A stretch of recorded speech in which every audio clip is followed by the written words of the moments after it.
Hello everyone and greetings from London. It's really great to be able to say a few words to you today about my experience meeting Sister Dorothy Stang back in 2003, 2 years before her death.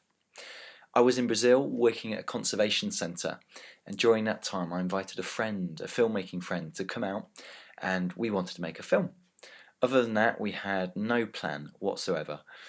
So just before he arrived, I very much knew I wanted to head to the Amazon, a place I'd really heard about as a child, and I got in touch with all sorts of different organisations, including Greenpeace.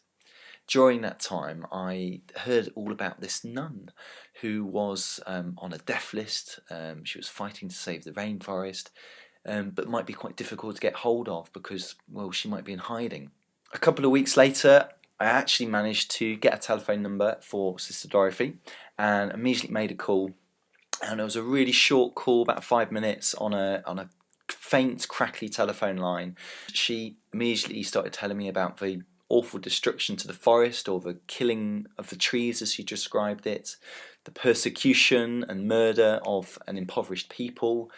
Really calm, as if she'd almost been expecting my call, and just this lovely presence and passion that really pulled at my heartstrings, and it sort of became this feeling of this was my mission to go there.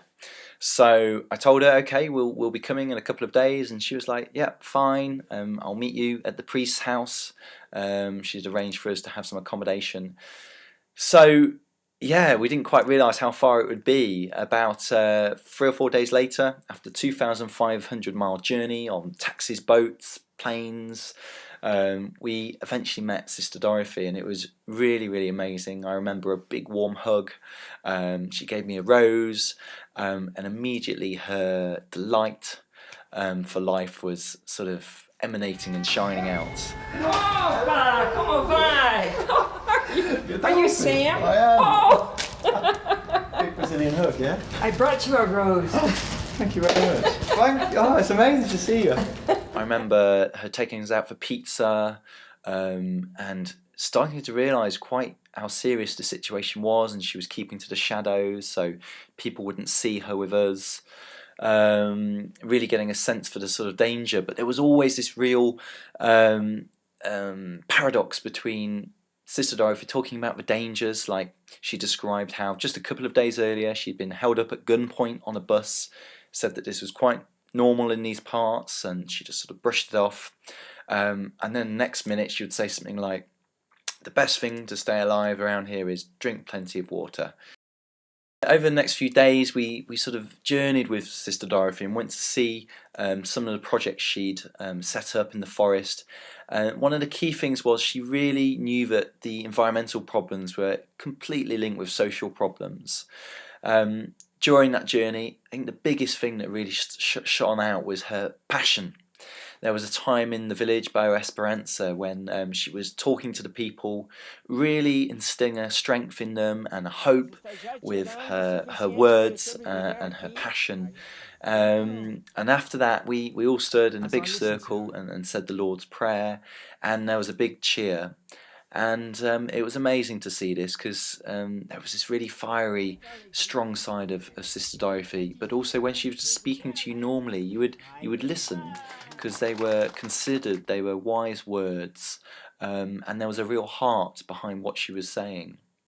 One of the things I really resonated with Sister Dorothy was her spirituality, in describing life as heaven, as saying there's a divine spark in us all, and also very much how she talked about the forest.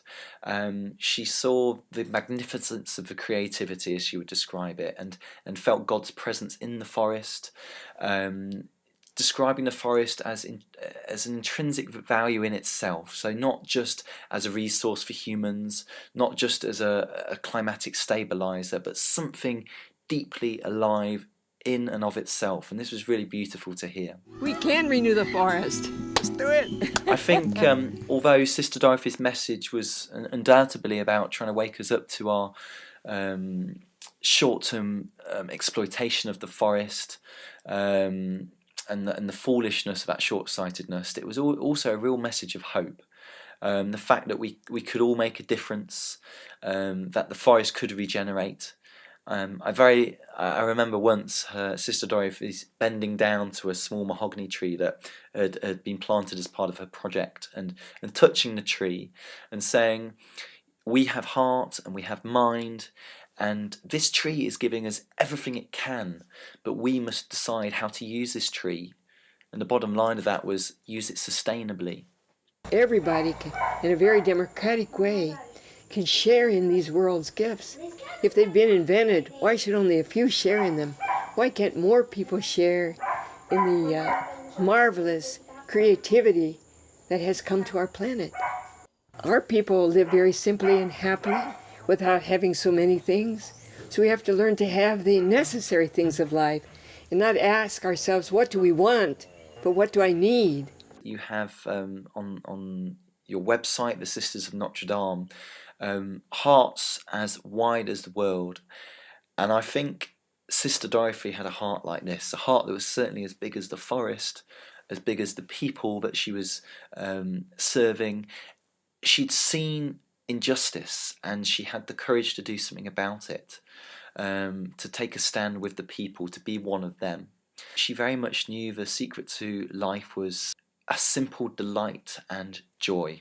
She very much inspires me in my life in different ways, and I think Sister Dorothy is very much alive in terms of the conservation that continues in people's hearts, in all the education work that I know the Sisters of Notre Dame are doing around the world.